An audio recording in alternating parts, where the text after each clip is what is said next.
Good morning good sir. Morning good morning sir. Good morning जी, good morning जी, good morning जी।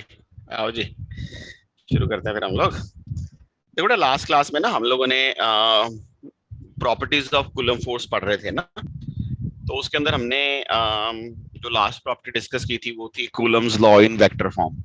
हमने इसको लिख लिया था एक्चुअली। एक और प्रॉपर्टी जो हमारे पास रहती है वो देखो जी क्या है, इट इज नाइन्थ प्रॉपर्टी। तो ये क्या है जी, देखो, force between two charges is independent of medium between them। ठीक है जी, independent of medium between them। ठीक है जी, that is force exerted by one charge on another is independent of medium। अब एक्चुअली हम लोग इस बात को क्या कहना चाहते हैं वो थोड़ा सा क्लैरिटी से समझने की जरूरत है।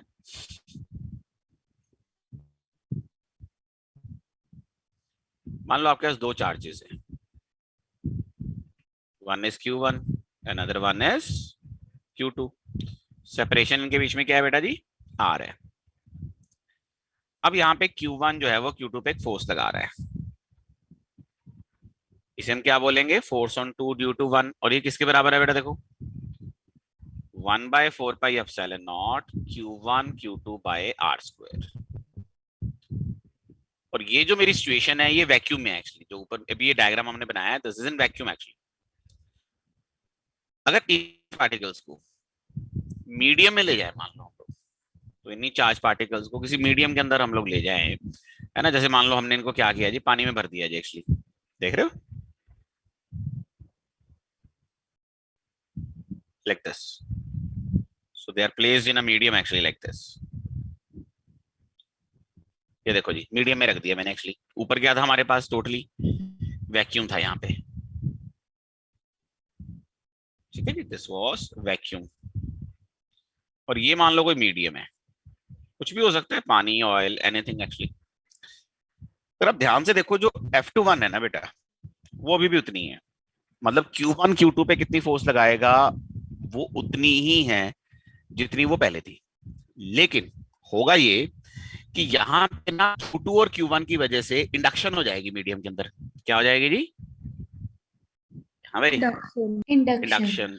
इंडक्शन होने से क्या होगा कि पॉजिटिव नेगेटिव चार्जेस जो है मीडियम के क्या हो जाएंगे बेटा, एक जगह सेपरेट हो जाएंगे, समझ रहे हो।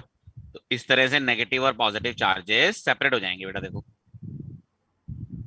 देख रहे हैं जी, ये नेगेटिव पॉजिटिव सेपरेट हो गया एक्चुअली। इस नेगेटिव और पॉजिटिव चार्जेस सेपरेट होने की वजह से Q2 पे एक एडिशनल फोर्स आपको देखने को मिलेगी, है ना, an additional force will act on the Q2 which will be in this particular direction। ये फोर्स हमारी पता है किसकी वजह से आ रही है, इंड्यूस चार्जेस की वजह से। ठीक है जी, तो अब देखो जी मैं क्या लिख रहा हूं एक्चुअली, ड्यू टू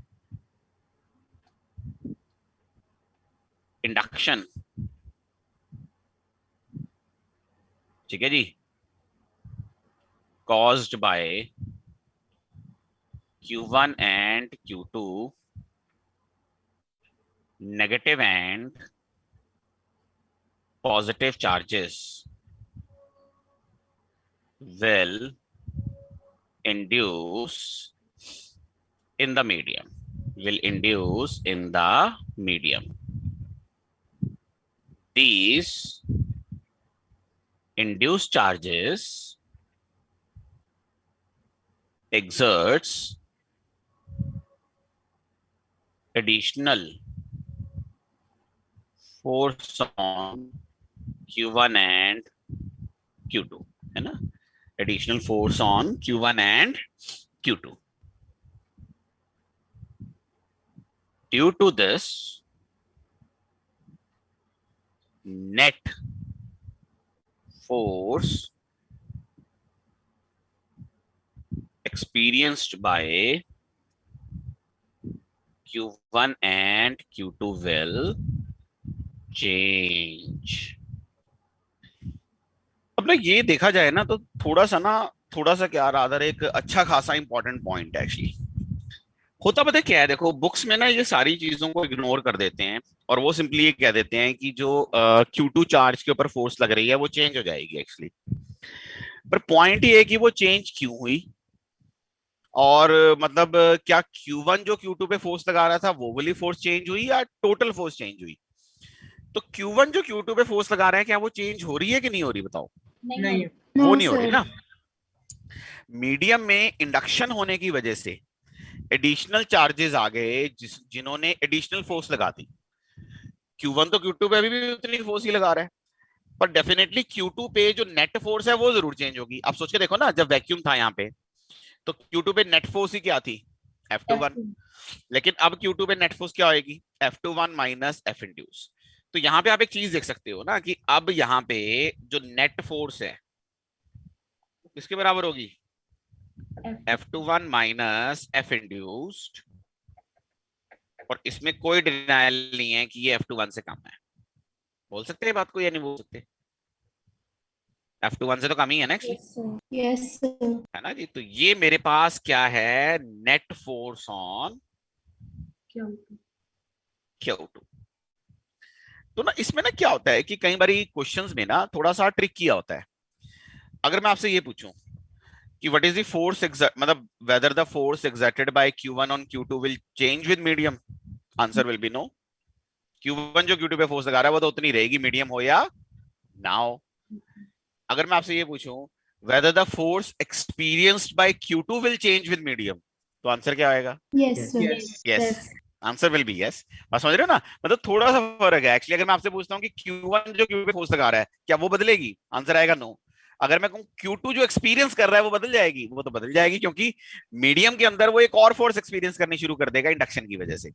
अच्छा अब एक और चीज देखो, क्या मासेस के साथ भी ऐसा फिनोमेना होता है, नहीं। मास एक ही टाइप के होते हैं ना, पॉजिटिव ओनली, नेगेटिव तो होते नहीं मासेस। तो मासेस के अंदर इंडक्शन जैसा फिनोमेना नहीं होता। तो मासेस के केस में अगर ये चार्ज पार्टिकल्स Q1 Q2 की बजाय मासेस होते हैं M1 M2, तो मासेस के केस में चाहे मीडियम हो या वैक्यूम हो, फोर्स एक्सर्टेड और फोर्स एक्सपीरियंस दोनों क्या रहते हैं, सेम रहते हैं। मतलब वहां पे Q2 जो एक्सपीरियंस करेगा वो भी सेम रहेगी, और M1 जो एक्सर्ट करेगा मतलब एक किस्म से वो भी सेम ही रहेगी। समझ आई बात बेटा जी, क्लियर है सर यहाँ, हाँ जी। सर एफ इंड्यूस की डायरेक्शन हम कैसे स्पेसिफाई करेंगे?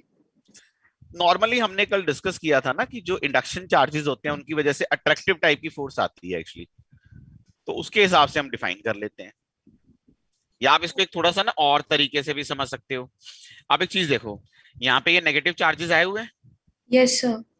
सो they will screen this positive charge. तो टोटलिटी में यहाँ पे आपको कम नजर आएगा ना, समझ रहे हो। कौन सा सर? Q1 पॉजिटिव है ना, यस सर। तो ये नेगेटिव चार्ज उसको सराउंड कर रहे हैं।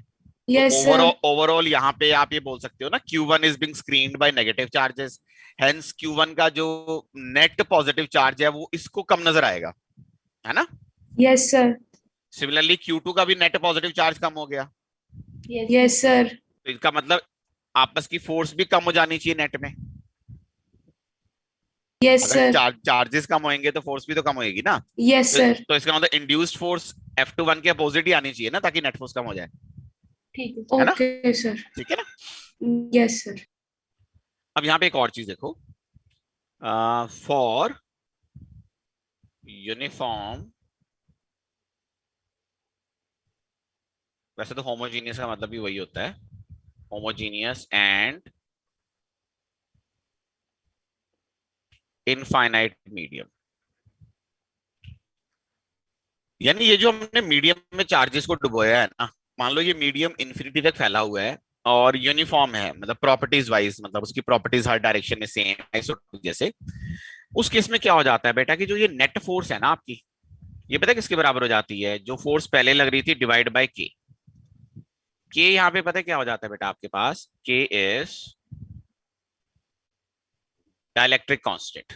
मतलब एक किस्म से मीडियम की एक प्रॉपर्टी हो गई कि उतने फैक्टर से कम हो जाती है। के हमेशा ना ग्रेटर देन और इक्वल टू 1 होता है, इक्वल टू 1 एयर के लिए या वैक्यूम के लिए आप बोल सकते हो नॉर्मली, ठीक है जी। तो ये आ जाता है मेरे पास। इसका मतलब क्या हुआ देखो, इसका मतलब ये हो गया कि जो आप एफ नेट लिख रहे थे वो क्या लिख रहे थे, अगर आपको याद हो तो एफ नेट आप पीछे नहीं लिखा हुआ था, F21 माइनस एफ इंड्यूस, ये लिख रहे थे ना, यस सर। हाँ F21 माइनस एफ इंड्यूस्ड किसके बराबर हो गया, F21 बाय के बराबर हो गया। तो एफ इंड्यूस्ड किसके बराबर हो गया, मैं बताऊं आपको, ये हो जाएगा F21 कॉमन ले लो, 1 माइनस 1 बाय के, तो ये हो जाएगा 1/4 पाई एप्सिलॉन नॉट, है ना जी, एंड 1 माइनस 1 बाय के, ये हो जाएगा जी मेरे पास। ये मेरे पास हो गया कि इंड्यूस्ड फोर्स यहाँ पे कितनी लग रही है, देखो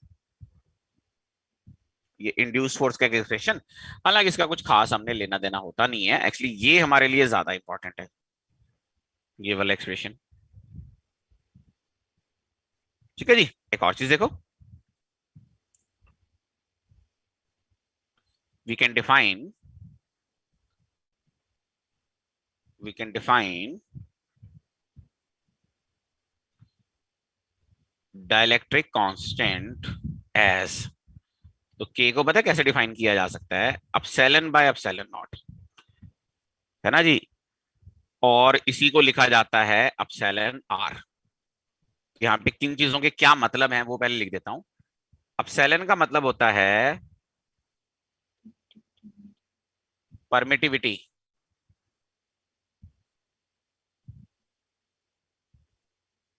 ऑफ मीडियम, और अपसेलन आर को बोलते हैं रिलेटिव परमिटिविटी, ठीक है ना। तो जिस तरह से आप एक कांस्टेंट डिफाइन करते हैं अपसेलन नॉट, जो बेसिकली क्या होता है, परमिटिविटी ऑफ फ्री स्पेस या वैक्यूम, उसी तरह से आप मीडियम के लिए कांस्टेंट डिफाइन करते हो परमिटिविटी ऑफ मीडियम।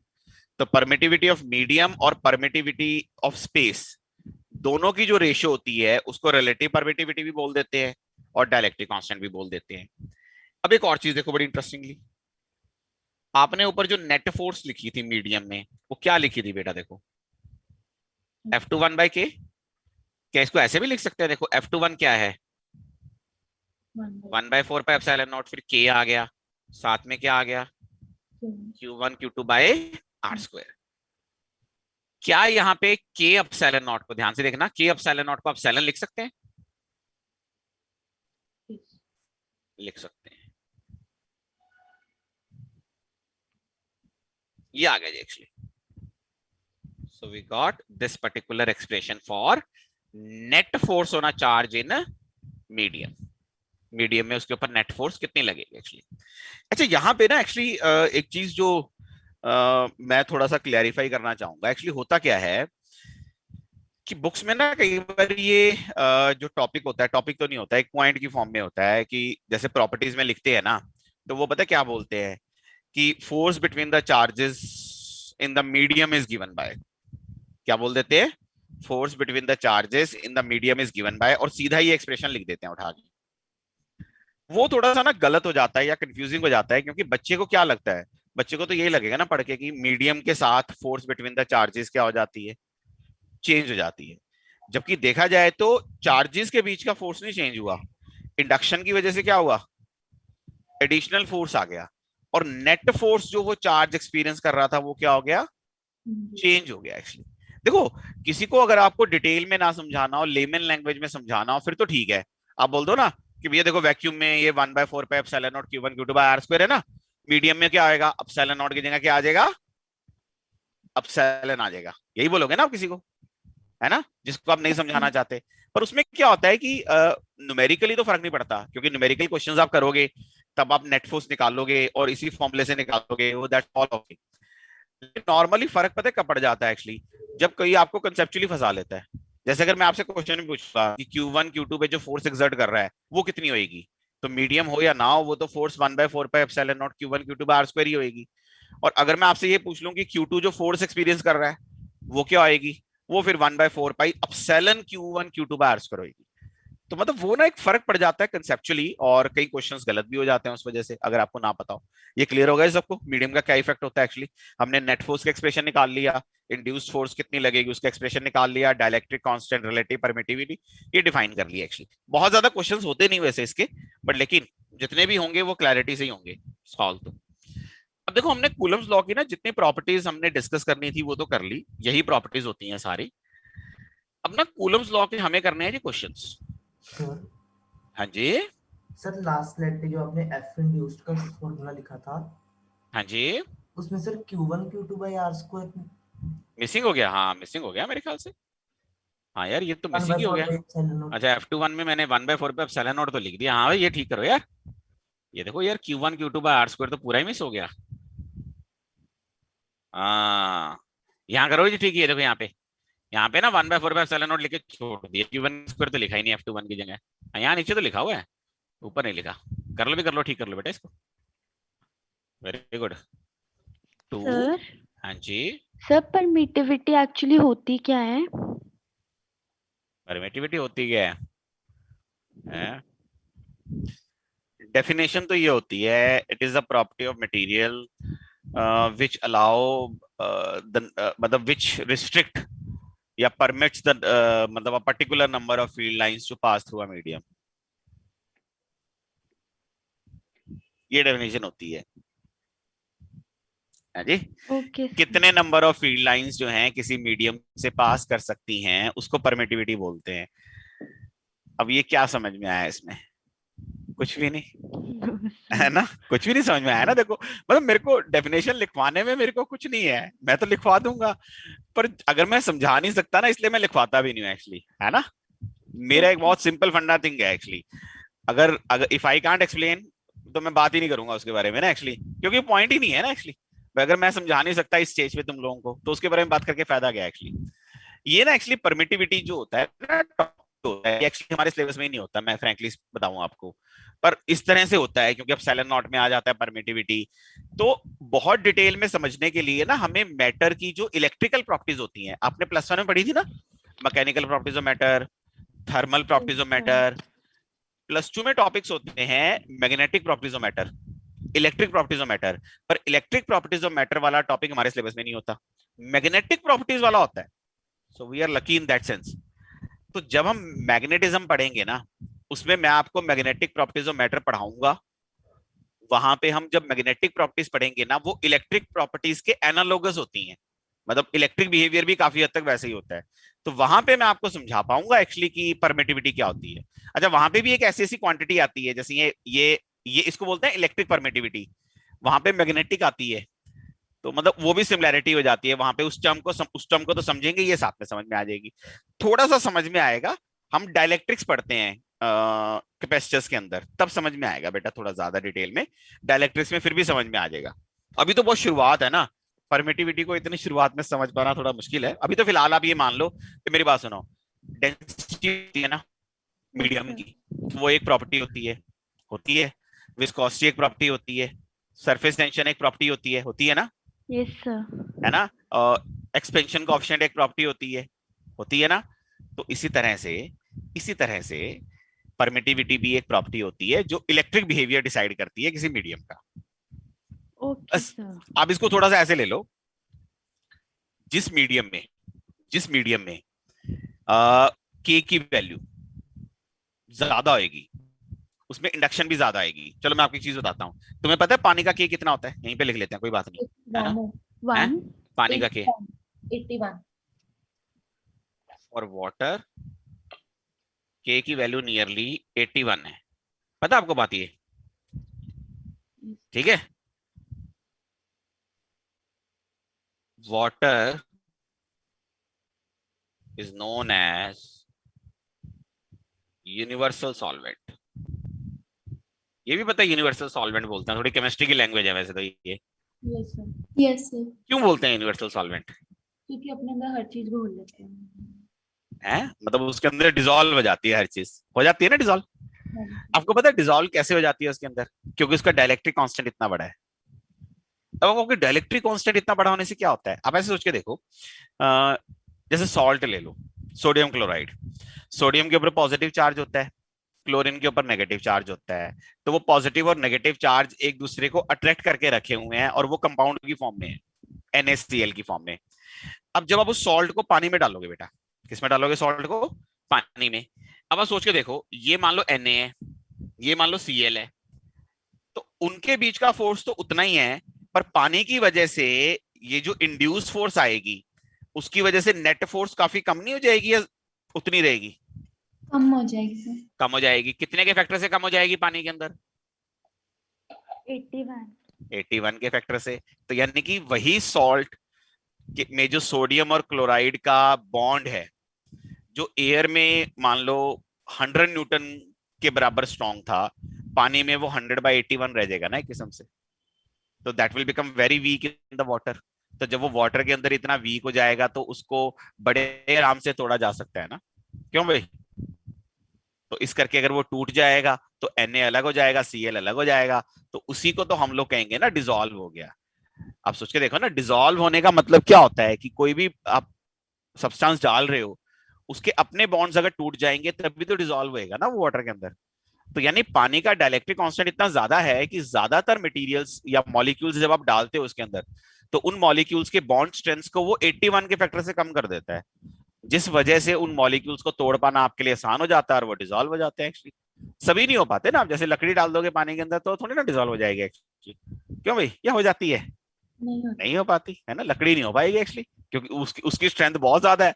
मतलब उसके मॉलिक्यूल्स की आपस की स्ट्रेंथ इतनी ज्यादा है कि पानी का 81 वाला फैक्टर भी उसको डिसॉल्व नहीं कर पाता। समझ आई बात बेटा जी? क्लियर है? चलो जी, अब हम एक काम करेंगे, सवाल करते हैं जी। देखो यहाँ पे कुछ two charge particles each with charge 1 microcoulomb are separated by 1 meter. Find Coulomb's force between them.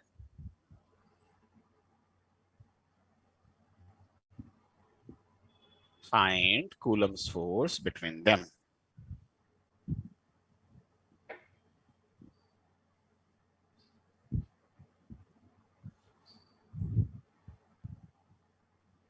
हाँ भाई,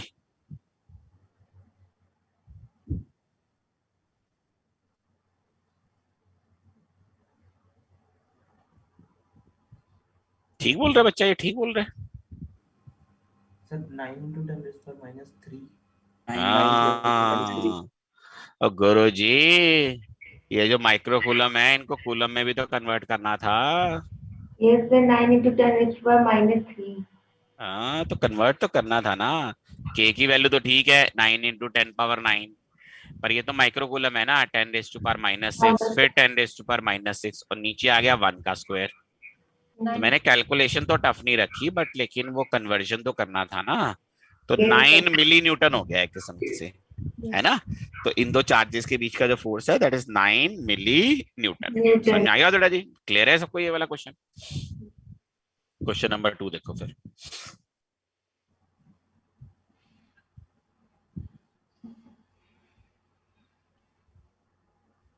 electric force between two identical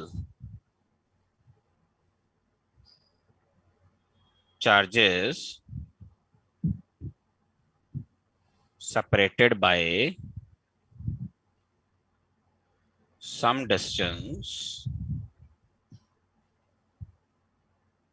is 100 Newton.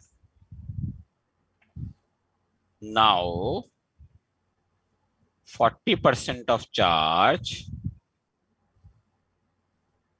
on one particle is transferred to other particle.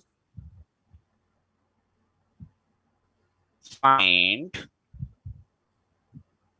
new force between them.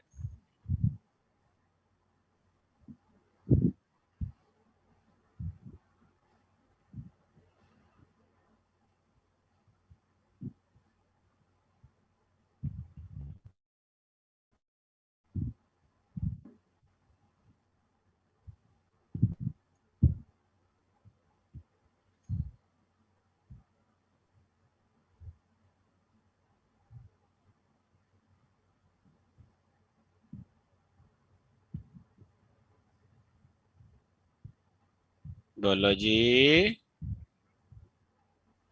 Sir 84। बिल्कुल सही। कैसे करेंगे? Sir पहले देखो के पहले टू क्यू क्यू। क्यू था चार सारा, मान लो एक पे भी क्यू था दूसरे पे भी क्यू था, तो पहले इनके बीच का जो फोर्स था वो कितना था बेटा? देखो k Q square by are square, और इसकी वैल्यू किसके बराबर थी? 100 न्यूटन की। अब आपने क्या किया, अच्छा बता पहले तो। मतलब एक से 40% चार्ज निकाला और दूसरे में ट्रांसफर कर दिया। तो जैसे मान लो लेफ्ट वाले से चार्ज निकाल के राइट वाले में ट्रांसफर कर दिया, तो इसका मतलब लेफ्ट वाले पे चार्ज बचा कितना होगा? देखो क्यू में से 40% निकाल लिया आपने, तो बचा कितना ये? 0.6 क्यू। पॉइंट और सिक्स क्यूब दूसरे वाले में वो डाल दिया चार्ज, तो वो वन कितना पॉइंट हो गया? Four 1.4 Q.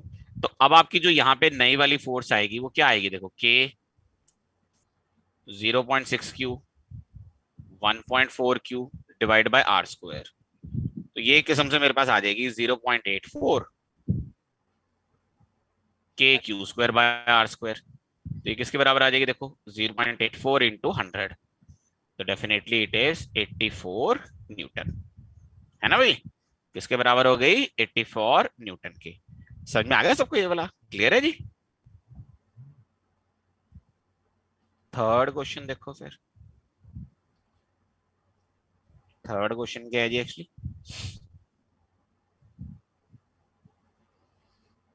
Electric force between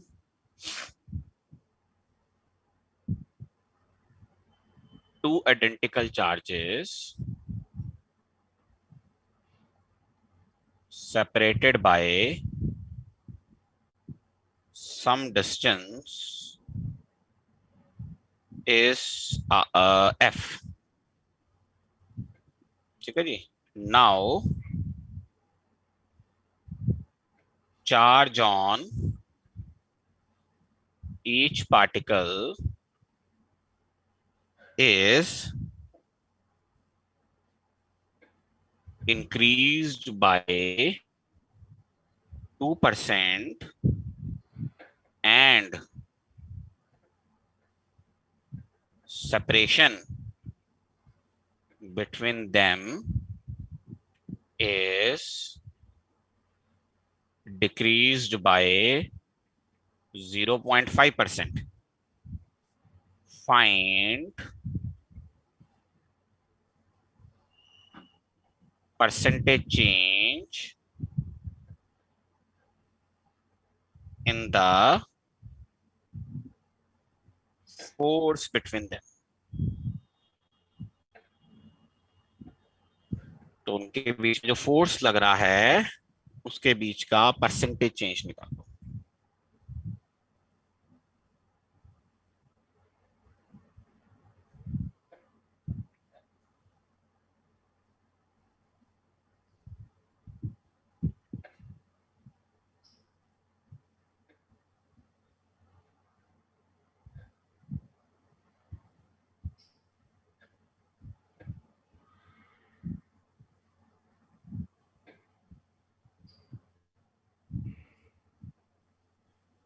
sir पीछे वाली स्लाइड दिखाना।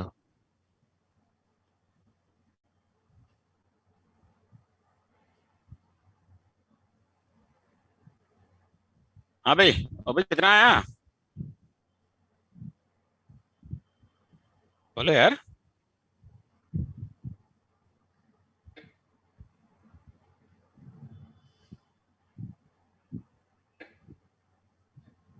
अच्छा फोर्स का एक्सप्रेशन बोलो, चलो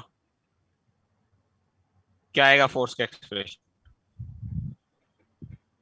मैं बताऊं? K Q square by are square, इसको ऐसे भी लिख सकते हैं। देखो k Q square are square, अगर ध्यान से बताना, डेल्टा एफ बाय एफ कितना हो जाएगा? देखो बोलते ना कि error, 2 delta q by q minus, r square नहीं आना था यहाँ पे, आर की बार -2 आना था, -2 डेल्टा आर बाय आर, याद है? अच्छा, yes delta q by q कितना है? 2%। डेल्टा आर बाय आर कितना है? हाँ भाई, कितना है delta r by r? -0.5 0.5 minus 0.5 0.5। ये बिल्कुल सही बोले भैया तुम लोग। 4+1 कितना हो गया भैया? 5%। मुश्किल था ये?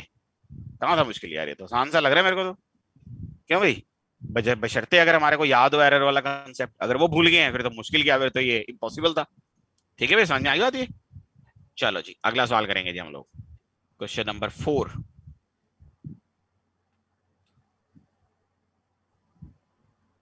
क्वेश्चन नंबर 4 क्या देखो जी। Two identical spheres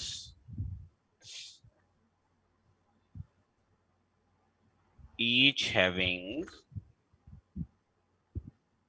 charge q, radius r, are kept in contact. The electric force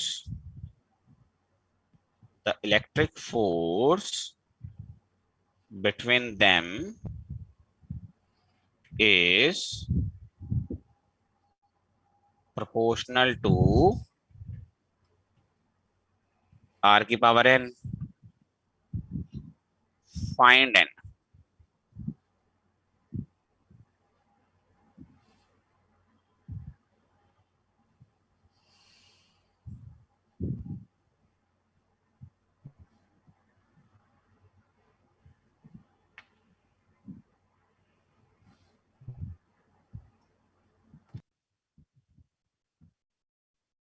हाँ भाई निकाल लो फिर, है ना? -2। बात तो ठीक है यार। कैसे? देखो इनके बीच का जो सेपरेशन है स्मॉल r, वो तो 2r के बराबर हो गया। चार्ज दोनों पे क्यू क्यू ही है, तो फोर्स कितनी लिख दोगे आप यहाँ पे? स्फीयर्स के लिए लगा सकते हो, नहीं फॉर्मूला वो लगा सकते हो। हाँ भाई यस सर। लगा पाते हो yes, ना एक्चुअली। और सेपरेशन होगी 2r का स्क्वायर, तो ये हो जाएगा k⁴r²। तो आप देख रहे हैं कि यहाँ पे f प्रोपोर्शनल टू r की पावर क्या आ रही है? -2। इसका मतलब जो n है वो बेसिकली यहाँ पे कितना हो गया? -2। ये समझ में आ गया नहीं आ गया सबको? हाँ भाई क्लियर है ना ये? तो मतलब मेनली यही था कि स्फीयर के लिए लगा सकते हैं, तो वो पॉइंट क्लियर करना था, इसीलिए क्वेश्चन कराया है ये। ठीक है भाई, आओ जी अगला सवाल करते हैं फिर। क्वेश्चन नंबर 5 देखो।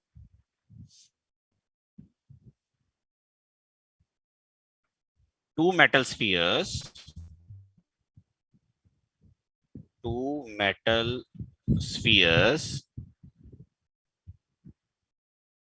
each of radius r, are having charges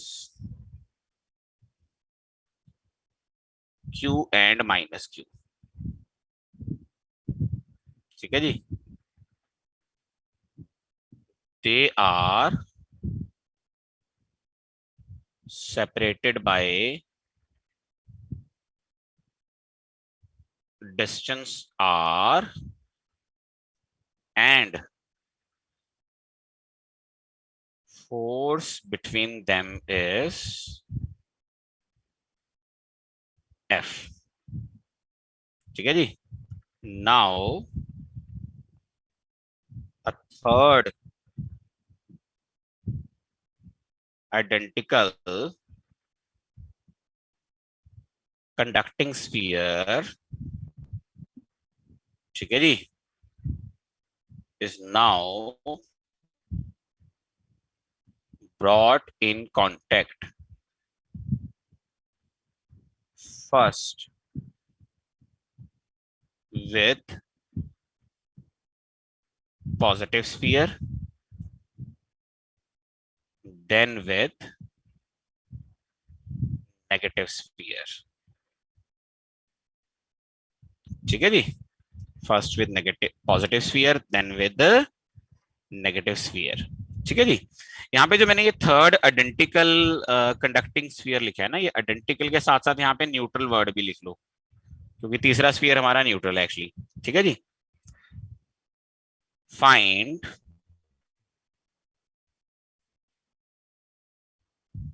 new force between metal spheres। ठीक है जी। यहाँ पे एक चीज हम लिख देते हैं साथ में, इग्नोर इंडक्शन। मतलब इंडक्शन का जो पॉइंट ऑफ व्यू है वो आप डेफिनेटली क्या कर सकते हो, इग्नोर कर सकते हो बेटा यहाँ पे।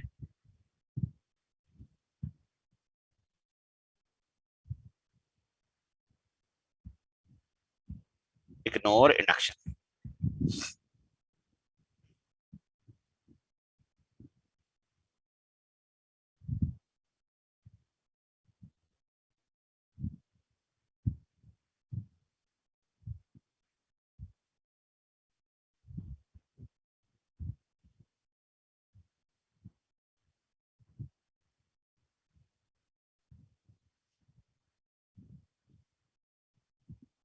बताओ भाई क्या आएगा आंसर।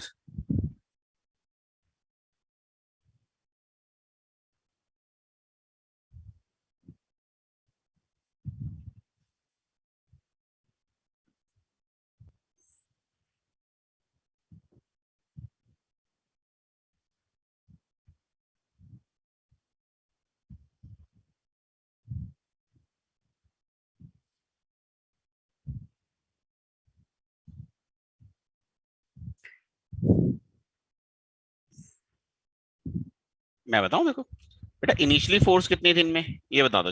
मैग्नेट के क्यू स्क्वायर बाय कितनी थी, आर स्क्वायर। Are square. ये थी ना आपकी एक्चुअली। ठीक।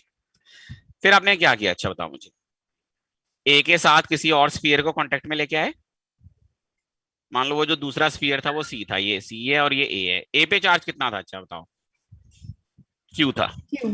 तो ऐसा करने से क्या हुआ होगा मुझे बताओ। कुछ चार्ज सी में गया है। Q/2 इन पे चार्ज डिस्ट्रीब्यूट होगा कि नहीं हुआ होगा, होगा सर। होगा Yes. सर। Yes sir. होगा ना। क्या हो जाएगा, अच्छा चार्ज बताओ। Q/2 Q/2 Q/2 बहुत बढ़िया जी। इस पे भी Q/2 हो गया, इस पे भी Q/2 हो गया। अब अगले स्टेप में तुमने क्या किया, देखो जी अगले स्टेप में तुमने किया कि इस C को किसके साथ कांटेक्ट में लेके आए, B के साथ लेके आए ना कांटेक्ट में। क्यों भाई, यस सर। ठीक बोल रहा हूँ ना ये बात को। तुम इसको लेके आए किसके साथ कांटेक्ट में, B के साथ। ठीक, बात बताओ B पे चार्ज कितना था, माइनस क्यू। P पे कितना था।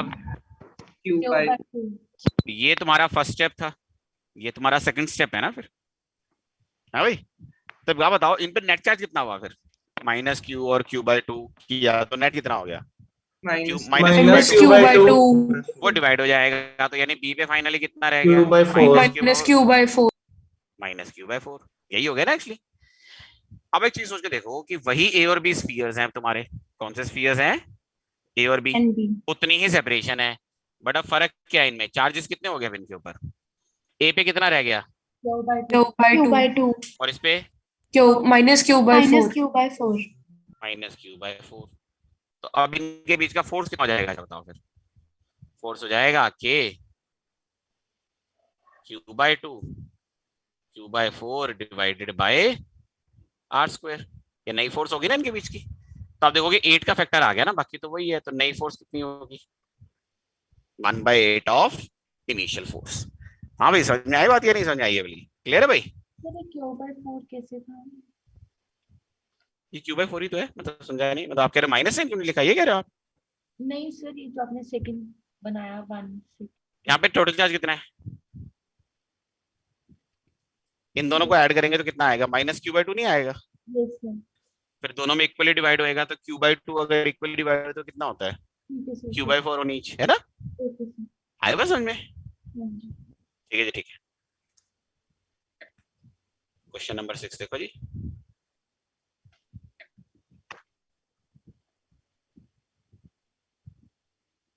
Infinite charges are placed on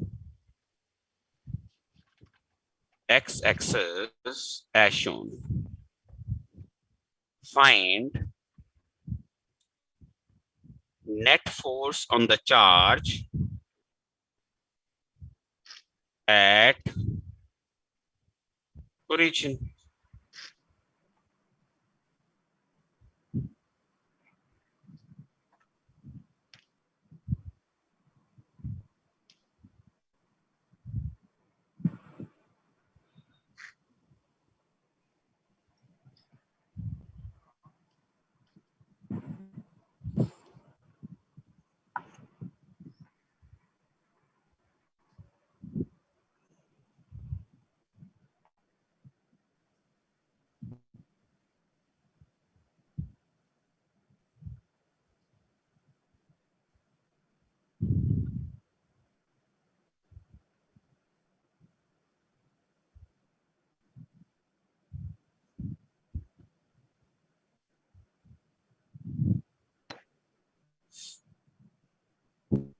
ये x इक्वल टू 0 है और ये 1 माइक्रोकूलम का चार्ज है, ठीक है जी।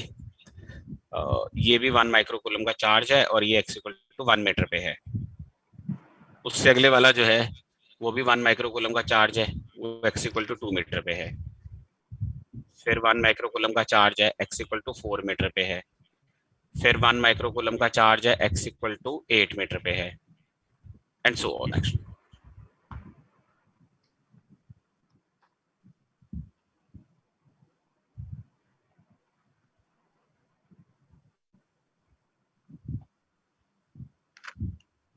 तो 12 मिलीमीटर।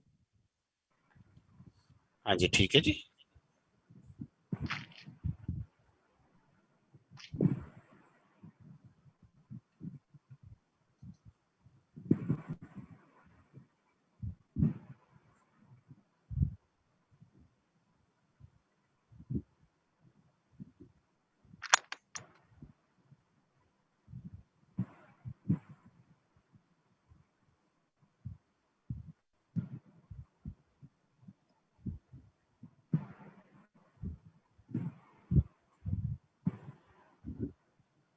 देखे जी, एक्चुअली ना आप एक चीज देखो, ये जो x इक्वल टू 1 मीटर वाला है, ये x इक्वल टू 0 वाले पे फोर्स लगाएगा, देखो इस तरफ। सिमिलरली x इक्वल टू 2 वाला भी फोर्स लगाएगा, पर वो फोर्स लगाएगा वो भी इस तरफ ही लगाएगा, देखो। और x इक्वल टू 3 वाला भी फोर्स लगाएगा, वो इस तरफ लगाएगा, देखो इस तरह से। देख रहे हो भाई? तो ये फोर्सेस आ गई, देखो मेरी, ये F3 आ गई, ये F2 आ गई, ये मेरे पास क्या आ गई, F1, F1, F2, F3। Actually ये सारे चार्जेस पॉजिटिव है ना, तो x इक्वल टू 0 वाले के सारे चार्जेस रिपेल ही कर रहे होंगे एक्चुअली। तो एक चीज अगर आप यहाँ पे देखेंगे कि जो नेट फोर्स आएगी यहाँ पे, ये सारी फोर्सेस एक ही डायरेक्शन में है, तो डायरेक्टली आप मैग्नीट्यूड ऐड कर सकते हो। ये हो गई। अब देखो फोर्सेस क्या क्या आएंगे, देखो k 1 माइक्रोकूलम, 1 माइक्रोकूलम, F1 कितनी हो जाएगी, सेपरेशन पहले और दूसरे में कितनी है, 1 मीटर, फिर पहले और तीसरे में कितनी है, 2 मीटर। तो अगली फोर्स क्या हो जाएगी, देखो k 1 माइक्रोकूलम, 1 माइक्रोकूलम बाय 2 का स्क्वायर, ये आगे जाना ना। फिर k 1 माइक्रोकूलम, 1 माइक्रोकूलम, नीचे कितने का आ गया, 4 का स्क्वायर, एंड सो ऑन। तो कितनी हो जाएगी, देखो फोर्स, k कितना होता है, 9 इंटू 10 पावर 9, और माइक्रोकूलम इंटू माइक्रोकूलम 10 पावर -12। ये तो कॉमन आ गया, नीचे बचा 1 by 1, 1 by 4, 1 by 16, and so on. ये बन गया एक्सप्रेशन। हाँ भाई, ये 9 इंटू 10 पावर -3 तो आ गया यहाँ पे। ये चीज क्या है, जीपी। ये तो जीपी है, और इनफाइनाइट जीपी के सम का फॉर्मूला तो याद ही होगा तुम लोगों को। ए क्या होता है, फर्स्ट टर्म, फर्स्ट टर्म जो यहाँ पे किसके बराबर है, 1 आर क्या होता है, difference between common difference. Common difference, common ratio होता है। कॉमन रेशियो का मतलब क्या होता है, second term by first term. तो यहाँ पे बताओ, फर्स्ट टर्म क्या है, 1 है, और 1 minus second term by first term क्या हो जाएगा, 1 बाय 4। ये हो जाएगा 9 इंटू 10 पावर -3, और यहाँ पे आ जाएगा 4 बाय 3। तो ये basically 12 into 10 raise to power -3 newton हो गया। समझ में आ गया बेटा जी? क्लियर है भाई सबको ये वाला भी? चलो बड़ी अच्छी बात है जी, वेरी गुड जी। ये ना जीपी वाले क्वेश्चंस होते हैं इन चैप्टर्स में, तो किसी को जीपी का फॉर्मूला ना याद हो तो कम से कम अब याद रख लेना, है ना। क्वेश्चन नंबर 7,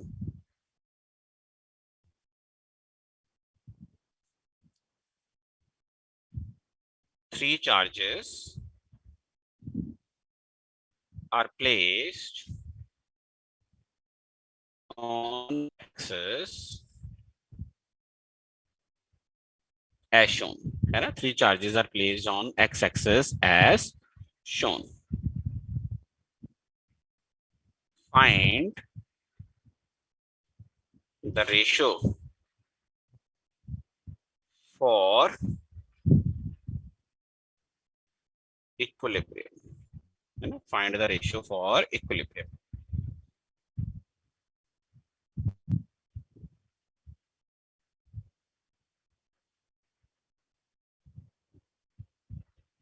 इधर स्मॉल क्यू है, ये भी स्मॉल क्यू है, बीचों बीच कैपिटल क्यू है। ये डिस्टेंस भी डी है और ये वाला डिस्टेंस भी डी है। That's it.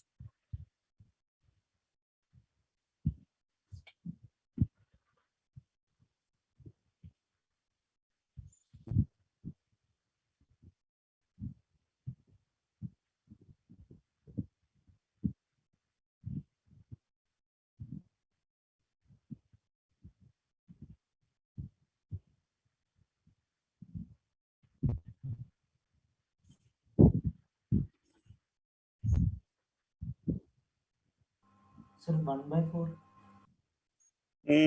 To be more precise it should be ना -1/4 एक्चुअली। कैसे मैं बताऊं आपको एक्चुअली।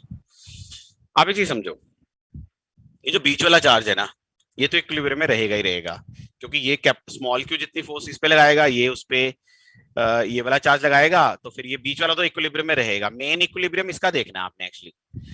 तो आप एक चीज सोचो कि मान लो आपको ना इस तरह से है, देखो मैं सीधी बताता हूँ यहाँ पे, ये देखो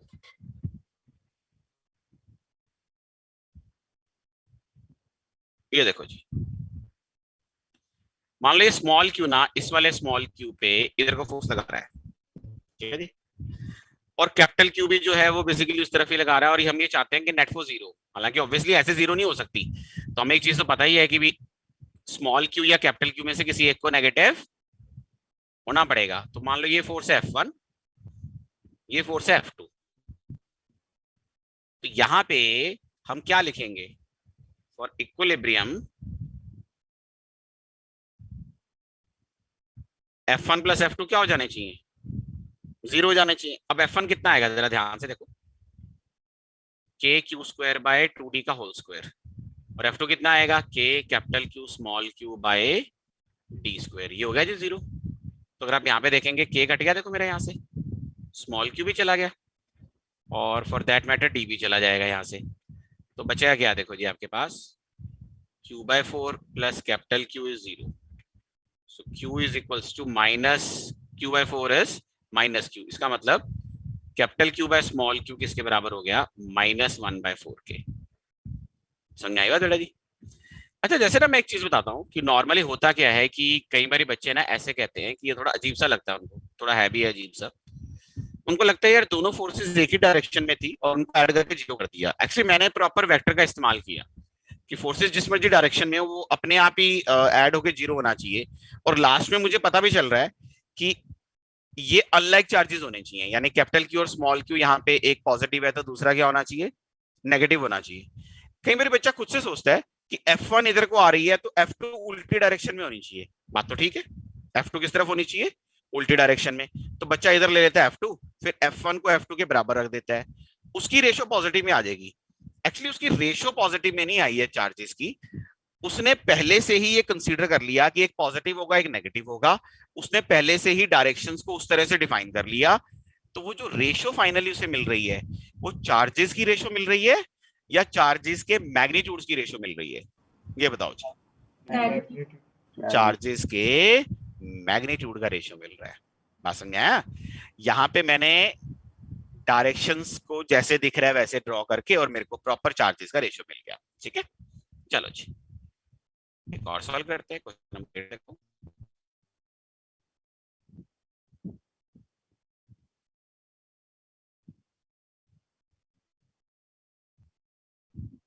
In the figure shown, find net electric force on the charge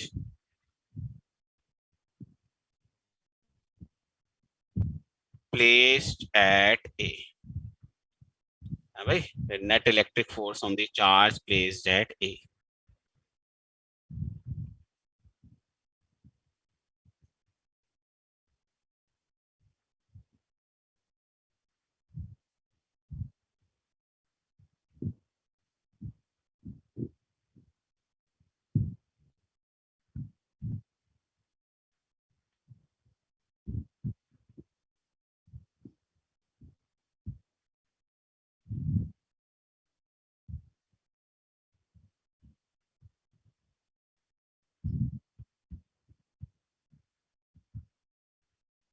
ये भी क्यू है, ये भी क्यू है, ये भी क्यू है, ये साइड से है, ठीक है ना।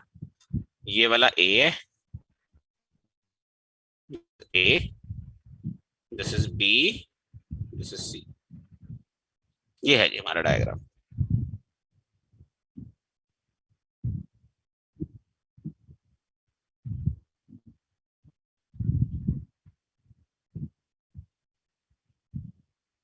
बताओ जी, जो ए पे चार्ज रखा हुआ है उस पे नेट फोर्स कितनी लग रही है? Root 3 k Q square by root root root 3। अच्छा, root 3 k Q square bye. ठीक है जी, बिल्कुल ठीक है। कैसे करेंगे देखो, अब एक चीज देखो ना यहाँ पे बड़ा इंटरेस्टिंगली, जैसे ये जो बी वाला चार्ज है, एक तो वो फोर्स लगाएगा लगाएगा भाई, बी वाला चार्ज फोर्स लगाएगा, और कौन फोर्स लगाएगा? सी वाला चार्ज फोर्स लगाएगा। फोर्स की डायरेक्शन देखो किस तरफ आएगी, सी वाले फोर्स की डायरेक्शन इस तरफ आएगी, देखो आएगी भाई, और बी वाले की इधर को आएगी, आएगी ना। ये देखो,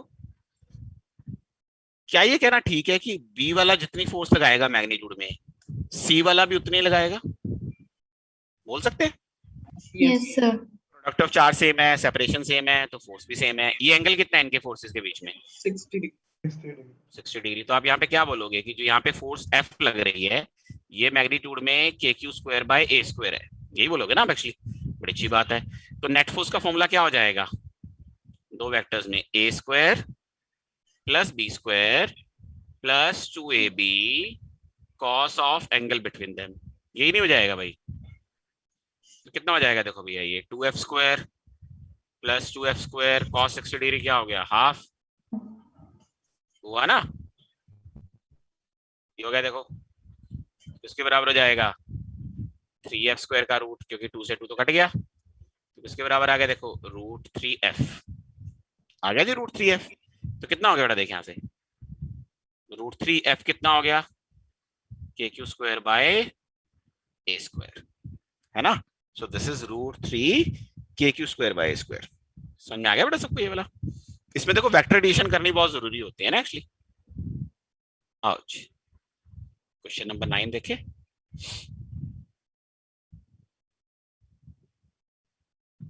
ठीक है जी।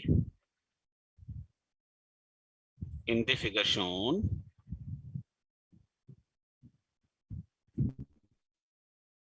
find net force on charge placed at C. Net force on charge placed at C.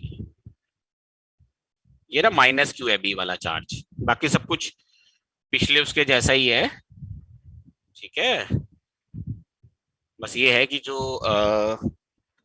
B वाला चार्ज है वो माइनस क्यू है रादर देन प्लस क्यू।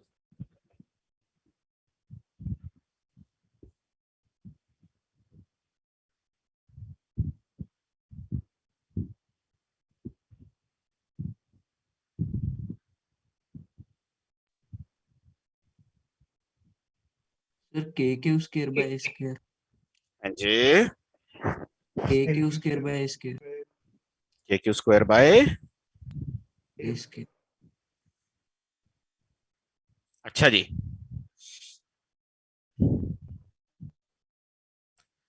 देखो सिचुएशन तो ऑलमोस्ट सेम ही है। द ओनली थिंग इज कि भी आपको ये देखना है कि अब यहाँ पे फोर्स कैसे लग रही है। देखो एक तो ए वाला फोर्स लगाएगा इसके ऊपर, और कौन लगाएगा जिसके ऊपर फोर्स? बी वाला।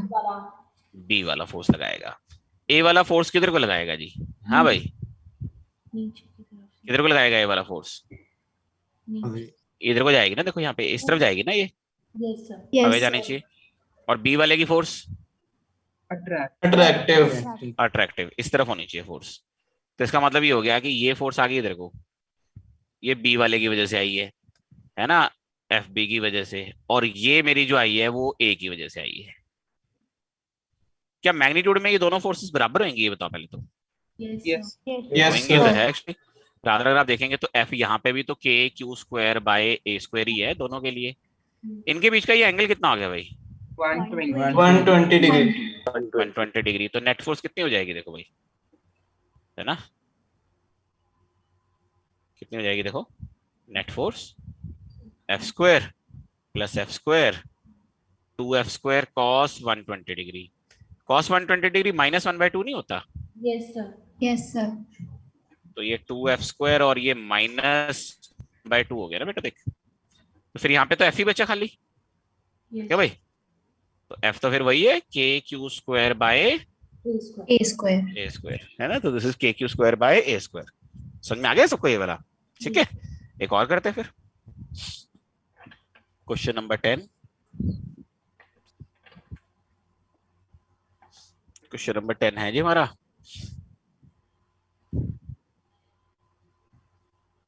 In the figure shown, find net force on the charge placed at C, है ना। Net force on the charge placed at C।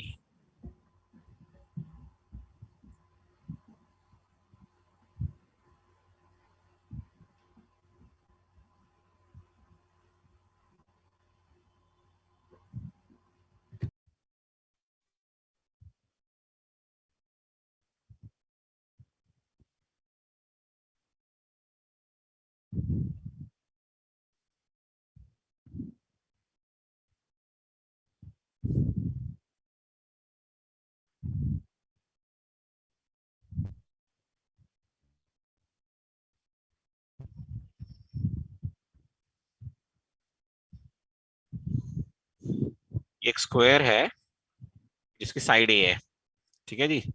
इस पे 4 पार्टिकल्स हैं, चार्ज पार्टिकल्स लाइक दिस। ये माइनस क्यू है, ये भी माइनस क्यू है, ये स्मॉल क्यू है और ये वाला स्मॉल क्यू है। ये वाला वर्टेक्स ए है, ये बी है और ये सी है और ये वाला डी है। ठीक है भाई, ये हो गया जी डायग्राम कंप्लीट। सॉल्व कर सकते हो आप इसको, सॉल्व करना चाहो तो। सर एक बार पिछली स्लाइड दिखाना। पिछली स्लाइड देखोगे? देख ले भाई, पिछली स्लाइड देख ले भाई।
आया नहीं किसी का आंसर है?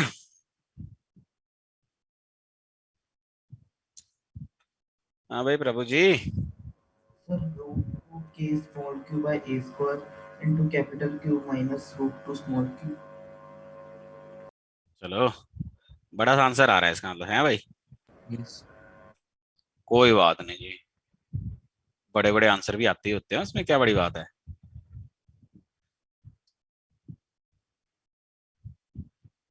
आ जाओ जी, बड़े बड़े आंसर निकालेंगे हम लोग। अच्छा मुझे एक बात बताओ, ये जो माइनस क्यू वाला चार्ज है इस स्मॉल क्यू को क्या कर रहा होगा? अट्रैक्ट कर रहा होगा। Yes sir. Yes sir. और ये दूसरे वाला माइनस क्यू भी क्या कर रहा होगा? अट्रैक्ट। अट्रैक्ट कर रहा होगा। ये बताओ कि ये दोनों सेम फोर्स से अट्रैक्ट कर रहे होंगे अलग अलग फोर्सेस से? मतलब मैग्नीट्यूड ऑफ फोर्स सेम होएगा ना, डायरेक्शन में Yes, अलग sir. है, वो बात अलग है, डायरेक्शन में अलग है। लेकिन वैसे अगर ये वाली फोर्स एफ है तो ये वाली भी क्या होगी? देखो एफ ही F. होगी ना बेटा। और एफ कितनी होगी यहाँ पे? के capital Q small q by A square.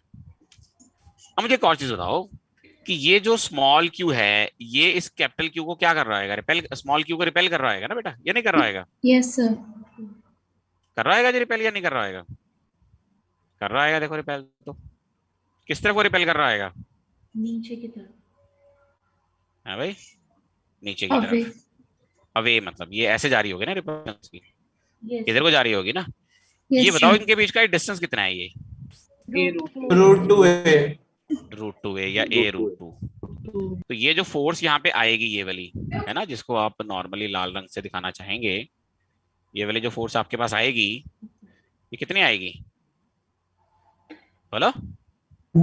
KQ squared by 2A squared. AQ square F1 by आएगी। 2. हाँ तो ये आ जाएगी के Q square by root 2A का स्क्वायर। तो एक किस्म से ये के Q square bye 2A square होगी एक्चुअली। अब तीन फोर्सेस है, ऐड करने के लिए क्या करोगे? पहले दो फोर्सेस को ऐड कर लो। कौन सी दो को ऐड करेंगे? चलो बताओ। एफ जो मैग्नीट्यूड में सेम B है। और B. एफ और एफ को ऐड कर लो। ये कर लें? इन दोनों को ऐड करेंगे तो इन दोनों का नेट फोर्स आएगा किधर को और कितना आएगा? देखो इधर को आएगा, Diagonal. Yes, sir. इधर को आएगा इनका रिजल्टेंट। Root 2f। और कितना आएगा ये? Root 2f। Root 2f। Root 2f. Root 2f। तो इसका मतलब आपका फाइनली नेट फोर्स कितना बच गया अब आपका? Minus Q Q. कितना आएगा? देखो इसको आप ऐसे लिख लोगे ना, रूट 2f माइनस f1 लिख सकता हूँ ऐसे। Yes, sir. अब बस वैल्यू डाल दो f की, उसमें क्या करना था? लंबा छोटा काम। देख रहे हो? कुछ कॉमन निकलेगा तो निकाल लेंगे, नहीं छोड़ देंगे, उसमें क्या दिक्कत है? देखो तो इसको ऐसे कर लेंगे।